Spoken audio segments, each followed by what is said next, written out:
My resolve has been tested again and again. Today is no different. Hello, people. Guess what? We're playing Hanzo today. So thanks for tuning in for this one, because I know this isn't a character that you're normally used to. I have been playing this character more and more, and really trying to get used to him. Just period. Because he's incredibly strong, and I need incredibly strong DPS heroes in my repertoire, because playing tank over and over and over again in Storm League is just like, there's too many stupid people to really want to put all that all that pressure on my own shoulders. So anyway, here's a game. We're playing DPS. I'm doing it. I'm loving it. It's enjoyable. The fucking... Oh god. Okay, here we go. Team comps as they are: Asmo, Anduin, Hanzo, Yrel, Diablo versus Lunara. I want to say Witch Doctor, Nazeebo, Leoric, Brightwing, and Stitches. I've been playing a lot of Witch Doctor in Diablo 3 for him. So when we're playing Hanzo, I just on this map against that comp specifically, I took Redemption to level 1, and I'm going to be building for autos. Oh! Fucking, do you even know? Diablo standing in the way like a good teammate. Way to go, tank player. You know what to do. What was I saying? Oh yeah. So Hanzo isn't, you're not normally going to build him for autos. You're normally going to build him for your W. You're going to build the explosive arrows at 4, and then you are going to take what the fuck is it, 7? I can't even fucking remember. Oh yeah, the auto attacks decrease the cooldown on your W. I know the build. I've played at least 3 Hanzo games. Get this fucking Nazeebo. Can we get the pull? Nope. We're gonna get the consolation prize of stacks on Nazeebo instead. Hanzo's attack range is... it's not as much as it used to be. It used to be very, very, very, very long. Because he's a sniper. He's classified as a sniper in Overwatch. But I don't know if he still is. I haven't played Overwatch in fucking years. But in this game, he's just a fucking range carry. No, fuck. And there are the wings. The leap of faith to save me from certain doom. I don't think we're going to be able to channel this with the Brightwing here. We're putting a lot of attention on Stitches. Nazeebo is up 2.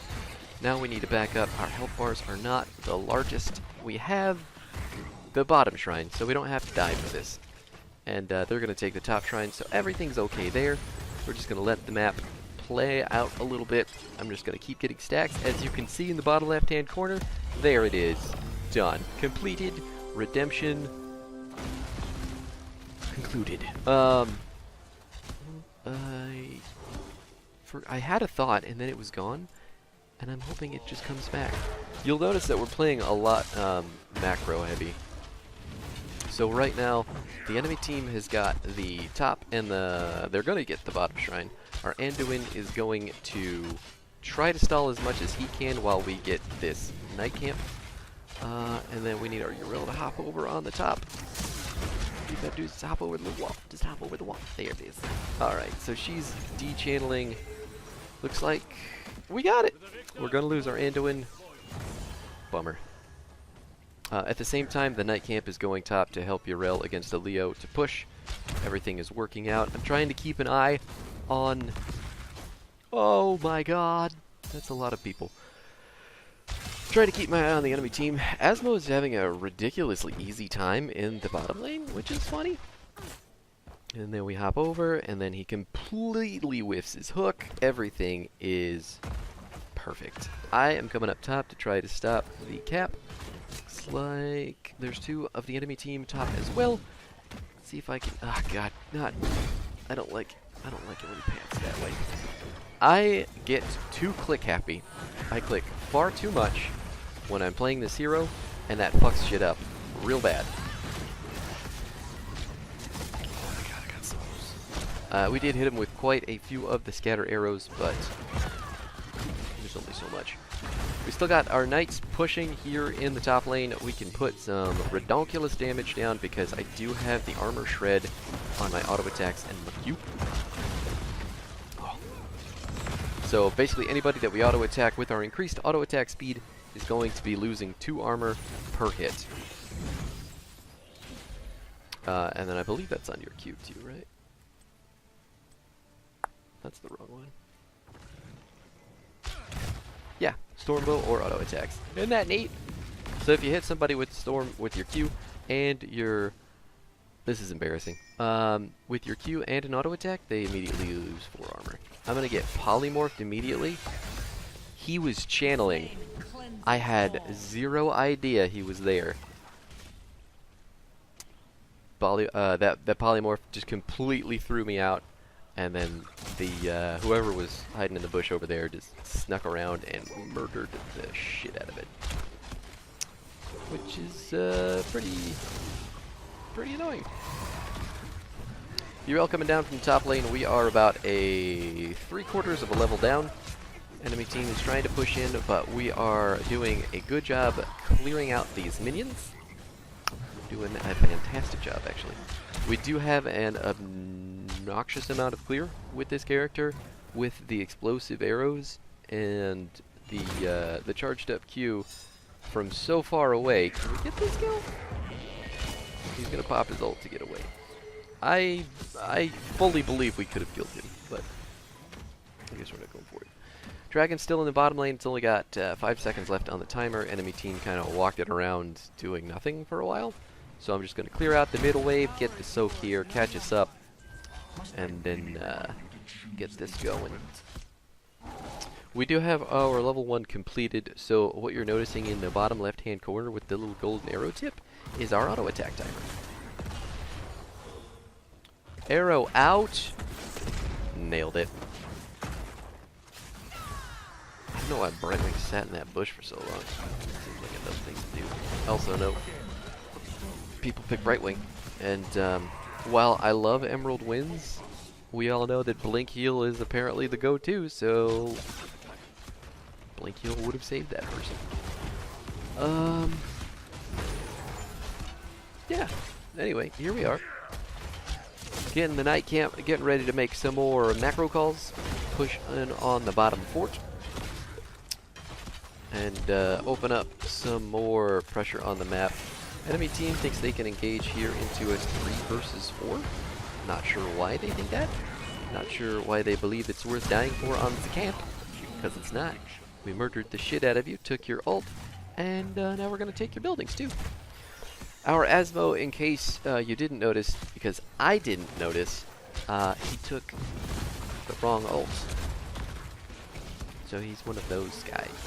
One of those pushers. Looks like we're going to get the Brightwing, even with her Emerald Wind. There's no way you're going to save yourself from that. Too many arrows, too many demons slapping you in the face. There's just too much happening. Now we're going to take the Giants because it's the easy call. And then probably... Well, we've got Shrine in 12 seconds. We going to get this? Anduin needs help, so we're going to give him an arrow. And then try to hop over this wall. Get a little bit of space on the stitches. Keep throwing arrows down. Not going to be enough to kill us. Got the Lunara and the Nazebo, though. Fuck yeah. One of the coolest things about Hanzo is the insane amount of pressure he puts on people with just a couple auto attacks.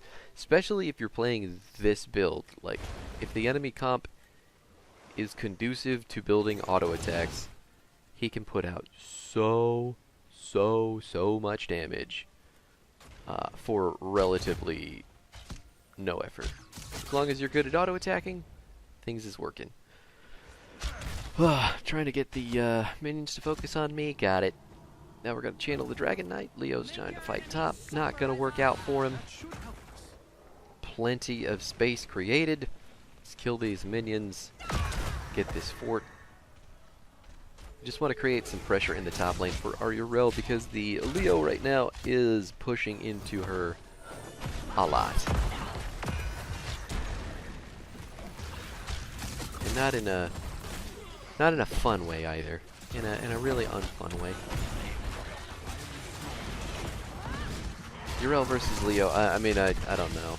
Like, the matchup in and of itself. If you get hit with the W, he's gonna run you out of mana.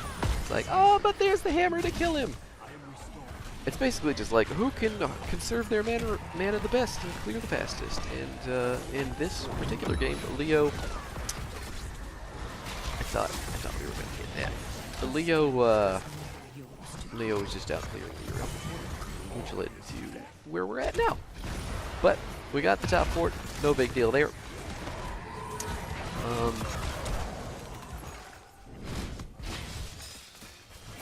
He's gonna try to engage him.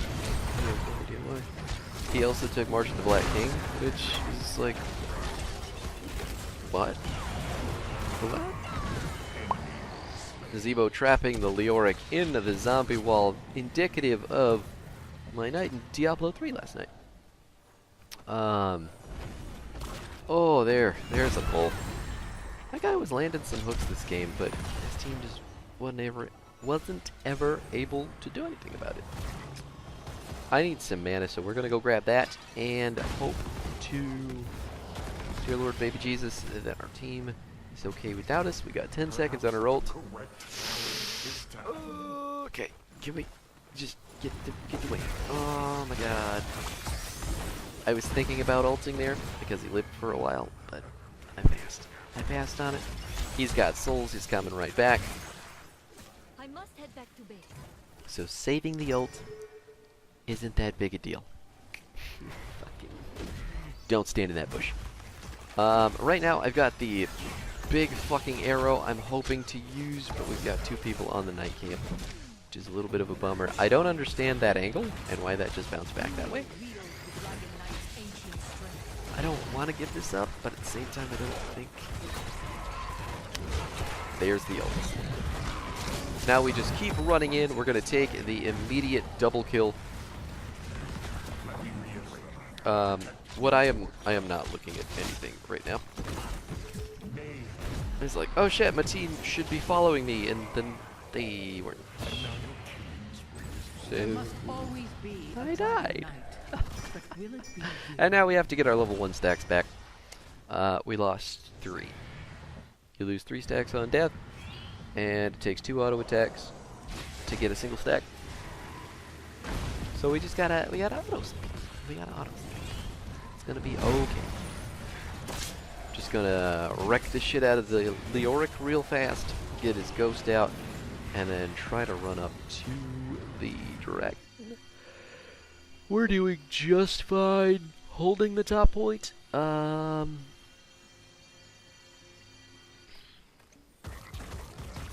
not a whole lot going on. Enemy team's top. Leoric's ghost is bottom. Asmo's bottom. Probably trying to get that keep. But the enemy team has reacted to him. And he's got a big health bar. I mean, let's be honest. That was me trying to help.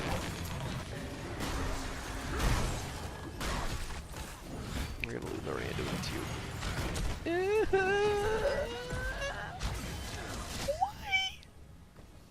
I don't know. I don't know why the Asmo was down there. I mean, other than using his build, he got the keep. It's dead. And it would have been super fucking cool if they had both gotten out of that arrow. But not to be. No YouTube fame for me. We might lose our Diablo here too, which is a little bit unfun. Try and put some pressure on the right wing as much as I can. Sure that she's zoned. She doesn't have blink heal, so I can do whatever I want really. I'm gonna lose the Diablo. I need to get away from the Leoric. We lost 3 people and did not kill a single one. I took Pierce at 16, which is why you're seeing that double explosion on the arrow. I haven't gone over it yet, so there's the build. Level 1's Redemption, explosive arrows, sharpened arrowhead 7, Dragon's Arrow at 10. Don't ever pick Dragon Strike, please. Ninja Assassin at 13, and then piercing arrows. Ooh, wow, he walked into that one. Saved me from the ultra whip. And that in turn saved my teammate. Piercing arrows at 16. You can also take Giant Slayer at 16 if you're building your W, but I like the piercing arrows just to make you more impactful. And considering that most of this build is our auto attacks, well, honestly, it probably would have been better to take the Giant Slayer, huh? Because Giant Slayer gives you 2%, 2% max health damage on your autos. So that was probably the correct. Okay, where is it? That, friends, is why you pick Anduin, and why you don't fight in chokes against the team with the most ridiculous choke murdering potential you've ever seen. Here's the arrow to make sure the Brightwing dies. Pop. And now we just go in the game because there's 5 people dead and there's no way the enemy can stop us. Like, I had to focus so hard in this game, and it was difficult. I'm not good at DPS heroes, but Hanzo's autos are so slow that I feel like I can still play the character, you know, adequately, and do cool things like we did in this game. I'm pretty sure I only died 1 time, so just die. Just die. Thank you. More effort than I got out of a lot of the players that I met in Storm League today. Yeah, so there you have it. Level 20, we took the... No, I can't see it. I'm pretty sure it took Bullseye. Which is the stun on your E. Makes the E travel faster. And then when it hits somebody, they get stunned for 1 second, I believe. Yours truly, taking the MVP. Only died 1 time. 69k damage. Nice. Here is the build. Yep, I did indeed take Bullseye at 20. Got Redemption at 1. I know I've gone over it, but it's the end of the video. What else do you want me to fucking talk about? Yeah, Redemption at 1. Explosive Arrow at 4 for the clear. You need to be able to clear, unless you're on a map like BOE, where you can take the like full W build, or Cursed Hollow maybe, but if you don't have a substantial amount of backup wave clear on your team, I would not build W. Just keep that in the back of your man. I ran into a problem in a later game where our team didn't have enough wave clear, and I needed to build W to try and keep boss pressure. And it was just like, the enemy team just pushed and pushed until they won. It's fucking stupid. But 7 is sharpened arrowheads. This is for the auto attack build specifically. Otherwise, at 7, take the reduced cooldown on your W from your auto attacks. 10 was Dragon's Arrow because Hanzo only has 1 ult. This is not Overwatch. Go fuck yourself if you pick Dragon Strike. 13 was Ninja Assassin because we needed to reduce the cooldown on our D significantly. 16 was Piercing Arrow. I should have taken Giant Slayer though. 20 is Bullseye, or the double charges on your D, because being able to reposition all that time is pretty useful. And when you have Ninja Assassin at 13 and you can reset it on 1 kill and you have 2 charges, like, you can just run fucking rampant with this hero. He's pretty fucking stellar. So thanks for watching, hanging out. Hope you enjoyed it. Probably going to do a couple more Hanzo videos because I do really enjoy the character and I want to get better at him. So thanks again for hanging out. Catch you next time.